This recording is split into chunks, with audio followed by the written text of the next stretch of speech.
Alors la moindre des choses c'est quoi? C'est de rendre. Car nous les enfants de Dieu, la Bible nous dit ceci, on ne va pas aller voir les gens pour emprunter l'argent. Alléluia. On a lu ça, non? N'est-ce pas? On a lu ça tout à l'heure, dans Deutéronome 28. Il dit, on ne va pas emprunter, mais nous allons donner aux autres, au contraire. On va avancer aux autres. Pourquoi? Parce que la bénédiction de l'Éternel est avec nous.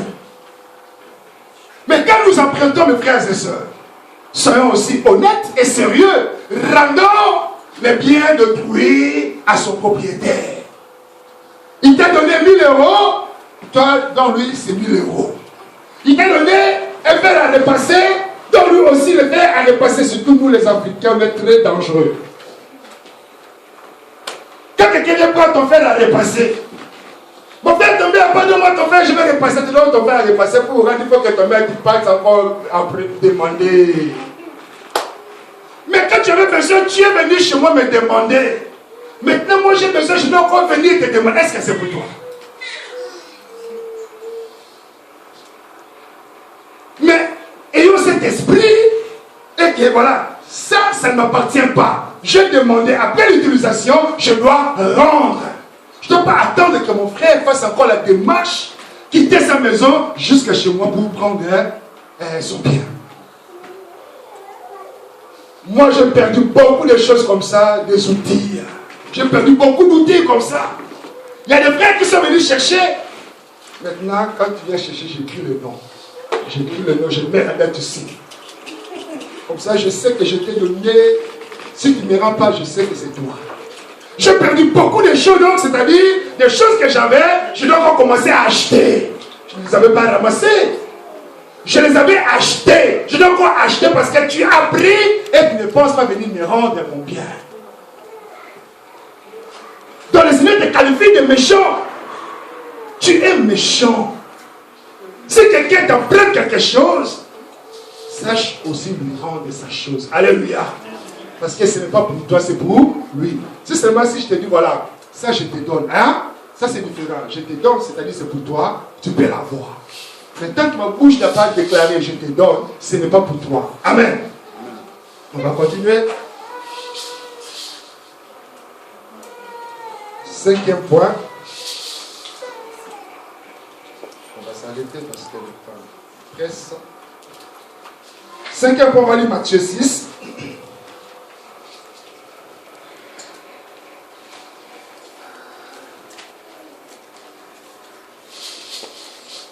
Matthieu 6.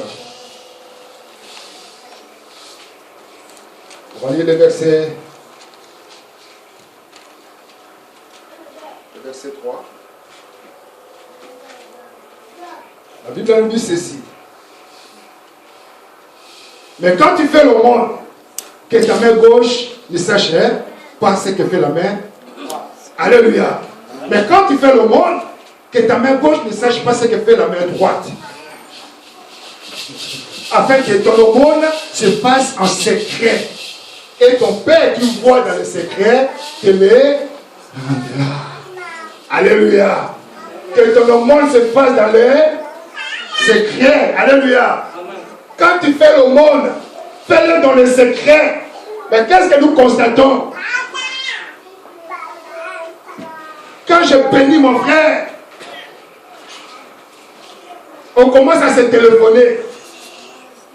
Donc dans ma tête, je téléphonais seulement pour te dire que c'est moi qui ai donné telle chose à la personne. Mais quand je téléphone, je viens avec l'esprit de ruser. Je commence à te parler d'abord d'autres choses. Te séduire un peu de toi, là, tu sais, de toute façon, lui là, ce que tu vois avec lui, ça vient de chez moi. C'est moi qui lui ai donné. Non! Si tu bénis ton frère, ferme un peu ta bouche. Ferme un peu ta bouche, comme ça, le Seigneur qui est dans le ciel te rendra, te bénira et te donnera la bénédiction par rapport à l'acte que tu as commis près de ton frère. Mais si toi tu bénis ton frère et qu'après lui, tu commences à parler de bouche à l'oreille, ça ce n'est pas bien. Ça ce n'est pas bien. Et vous savez, la batterie de l'église, là, c'est moi qui ai acheté. Si ce n'était pas moi, est-ce que vous allez jouer à la batterie? Les micros qu'ils utilisent, là, c'est moi, ça vient de ma poche. On tapait la batterie, c'est moi. Si tu ne t'avais pas donné la force et la santé pour travailler, tu allais pouvoir acheter ces instruments. C'est moi qui ai fait ceci à l'église, c'est moi qui ai fait cela au pasteur, c'est moi qui ai fait ceci à tel frère, à telle soeur. Non, mes bien-aimés, non. On n'a pas besoin des remerciements des hommes, mais nous avons besoin des remerciements de notre Seigneur Jésus-Christ. On a besoin d'être reconnaissant, de la reconnaissance pardon, de notre Dieu. On n'a pas besoin de la reconnaissance des hommes. Quand tu donnes 1 euro à Dieu, il ne faut pas aller crier partout, c'est moi qui ai donné. Même si tu amènes 1 million dans l'église ici, ne va pas crier parce que j'ai donné 1 million, ça ne sert à rien. Alléluia. Là, tu bloques ta bénédiction, ça ne sert à rien. Ça ne sert à rien de crier. Si tu as donné à ton frère parce que vous êtes dans le corps du Christ, parce qu'il est dans les besoins, parce que tu as décidé, parce que tu as voulu, fais-le avec amour. Et fais-le aussi en te taisant. Ne crie pas, ne parle pas, n'annonce pas tout le monde, c'est moi qui bénis, c'est moi qui soutiens, c'est moi qui fais ça. Quand tu fais le monde, qui est à la main gauche, qui est à la main droite, les sachets, il faut savoir garder le secret. Il faut savoir garder tout cela. Alors, mes amis,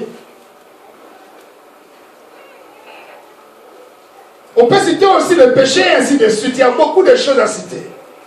Mais on a énuméré ces quelques petits points afin que nos esprits soient un peu éveillés. Et faire attention, que chacun se pose la question. Ok, moi j'entends la bénédiction de l'Éternel, mais cela n'arrive pas. Mais pourquoi cela n'arrive pas? Si cela n'arrive pas, c'est parce que tu te trouves dans ces choses qu'on a énumérées un peu ici. Est-ce que tu honores le Seigneur comme il faut? Est-ce que tu apportes ta dîme à l'église? Est-ce que tu donnes ton offrande à l'église? Que le Seigneur bénisse ceux qui donnent leur dîme. Que le Seigneur bénisse ceux qui apportent leurs offrandes. Que le Seigneur puisse encore ajouter encore. Gloire à Dieu. Parce que tu l'as compris. Tu le fais parce que tu as compris. Mais toi qui ne fais pas. Toi qui ne le fais pas. Sache que tu voles Dieu. Qui peut voler Dieu? La sentinelle des sentinelles, c'est lui. Il sait tout, il voit tout. Quand tu le voles, il sait que tu as volé.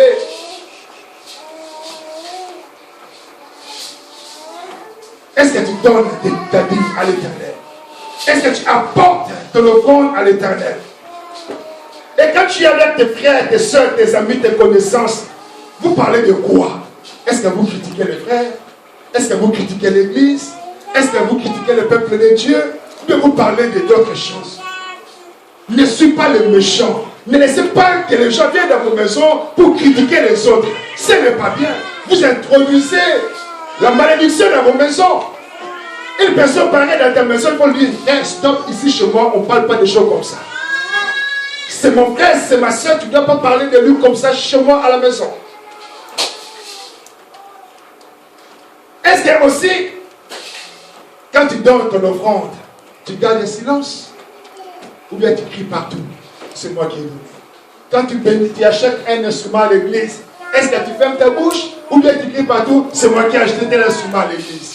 Parce que j'ai entendu plusieurs fois, c'est moi qui ai fait ça, c'est moi qui ai acheté ça, c'est moi. Et alors? N'est-ce pas, c'est la joie si c'est toi qui as acheté que le frère danse pendant que le piano là joue? N'est-ce pas, c'est la joie? Et c'est la joie. Le Seigneur va te bénir parce que voilà, au travers de ce piano que tu as acheté, son peuple est en train de le glorifier, de le chanter avec des instruments musicaux. Le Seigneur te bénira à cause de cela. Donc toi, ton devoir c'est de fermer la bouche. Tu l'as fait, non pas pour les hommes, mais tu l'as fait pour honorer ton Dieu. Tu l'as fait parce que tu reconnais que non, tout ce que j'ai ne vient pas de moi, mais c'est Dieu qui m'a donné. Voilà la raison pour laquelle je le fais.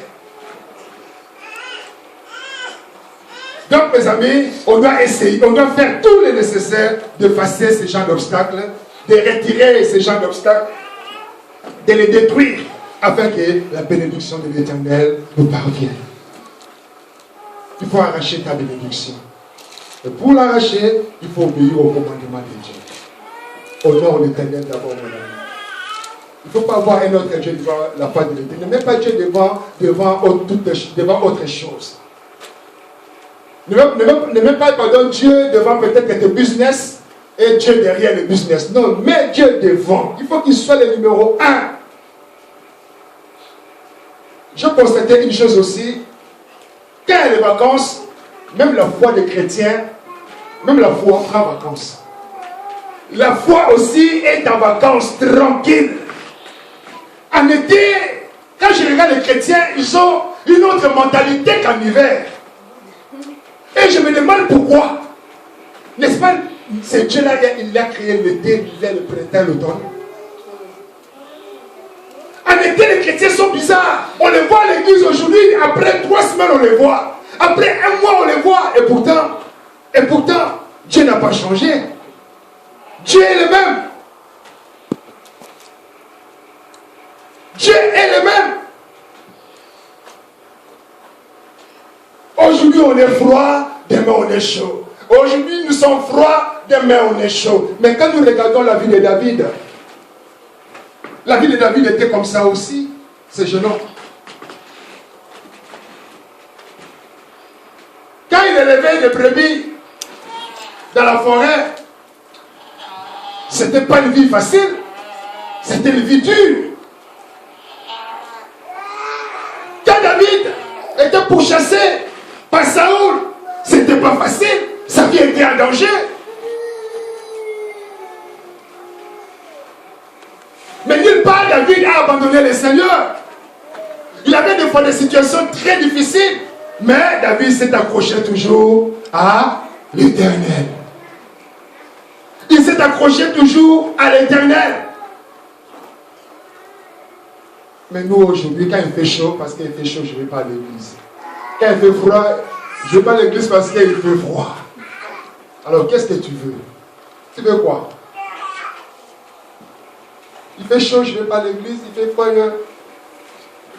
je ne vais pas à l'église parce que j'ai beaucoup à faire. C'est bien, beaucoup à faire, c'est bien. Mais le beaucoup à faire là, ça prendrait un jour fin. Car là où on vient est très loin. Alléluia. Amen. Et là où on part est très proche. Le jour de ta mort arrive. Le jour de ta mort s'approche. On doit se préparer tous les jours. En hiver comme en été. Printemps comme l'automne. On doit se préparer. On doit être là. On doit obéir au commandement de l'Éternel. Obéir au commandement de l'Éternel. Tu vas te mettre debout et tu vas prier.